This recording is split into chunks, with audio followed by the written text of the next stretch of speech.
Shalom semuanya, perkenalkan nama saya Koma Angit Rivana Dewi, NIM 71 2022 017.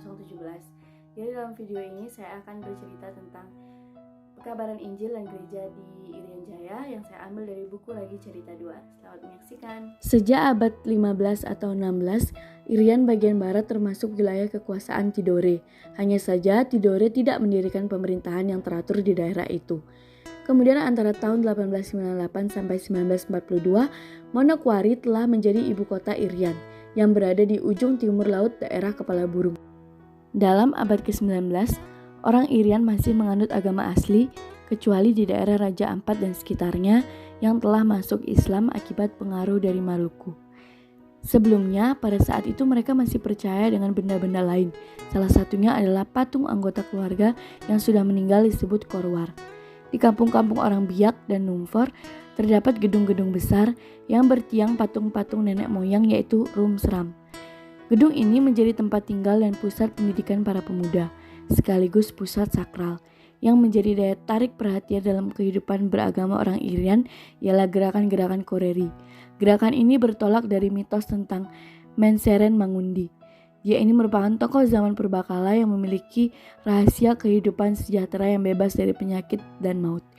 Tetapi karena sakit hati, ia berangkat ke barat dan penduduk Irian yakin bahwa suatu waktu Mangundi akan kembali khususnya pada saat genting.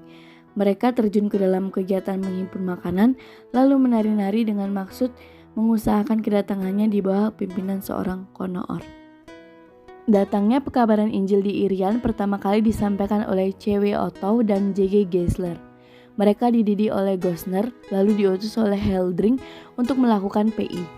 Pada saat itu, Otto dan Geisler memulai misinya dengan metode yang telah diajarkan oleh Gosner dan Heldring. Otto dan Geisler adalah Zenling tukang yang memulai PI dengan cara tidak mendapatkan gaji tetapi untuk menghidupi kebutuhan mereka dengan cara harus mencari pekerjaan seperti berdagang dan lain-lain. Para Zenling ini melakukan PI dengan membuat suatu kebaktian yang dilaksanakan setiap pagi di hari Minggu. Kemudian mereka membuat cara agar bagaimana masyarakat bisa tertarik dengan kebaktian itu dengan memberi tembakau atau gambir kepada masyarakat setelah kebaktian selesai. Bahasa pertama yang digunakan untuk kebaktian mereka ialah bahasa Melayu.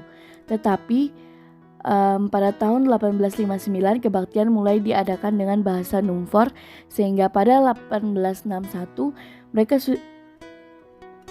sudah dapat diterbitkan sebuah kumpulan lagu-lagu Kristen dalam bahasa Numfor. Dan sebelum 1870 beberapa kitab perjanjian baru sudah berhasil diterjemahkan.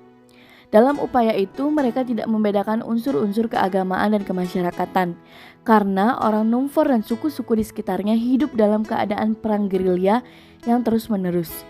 Jika ada orang yang mati karena suatu penyakit, maka diadakan upacara menari yang merupakan persiapan pembalasan dendam, sebab kalau tidak terjadi pembalasan, roh si mati akan marah dan musuh akan menduga mereka lemah.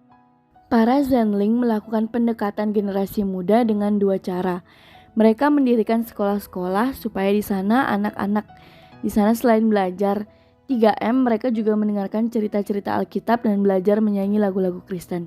Mereka berharap agar anak-anak itu bisa tumbuh tanpa mengalami pengaruh jahat dari masyarakat Numfor, sehingga setelah dewasa bisa menjadi inti jemaat Kristen dan membantu dalam PI. Sesungguhnya jumlah orang yang tertarik ke agama Kristen sangatlah banyak. Hal ini disebabkan oleh berbagai faktor. Di balik kecaman para Zenling terhadap kekafiran, dan 10 tahun kemudian sudah ada sekitar 6.000 orang Kristen di Irian. Jumlah ini terus meningkat menjadi kurang lebih 25.000 jiwa. Penatua dan diaken pertama kali diangkat di Mansinam tahun 1885. Dan pada tahun 1916 barulah jemaat Mansinam memilih 2 orang penatuanya. Pada tahun 1938, wilayah UZV di Irian terbagi atas 10 resort yang dilayani 16 tenaga dari Eropa. Mereka berkumpul dalam konferensi Zenling dengan maksud untuk menyatukan karya PI. Konferensi inilah yang menjadi instansi gerejawi tertinggi di Irian, sehingga sampai 1942 belum ada lembaga gerejawi yang beranggotakan orang Indonesia. Pada masa Perang Dunia Kedua, jemaat di Irian mengalami pergejolakan yang besar karena semua guru dan keluarganya tewas terbunuh oleh orang-orang Jepang. Perang Dunia ini mempercepat kemajuan proses kemandirian gereja di Irian. Dan pada tahun 1948, Konferensi Zanling menetapkan tata gereja kerangka perkembangan gereja yang mandiri. Dan pada tahun 1952, Rumainum ditahbiskan menjadi pendeta Irian pertama.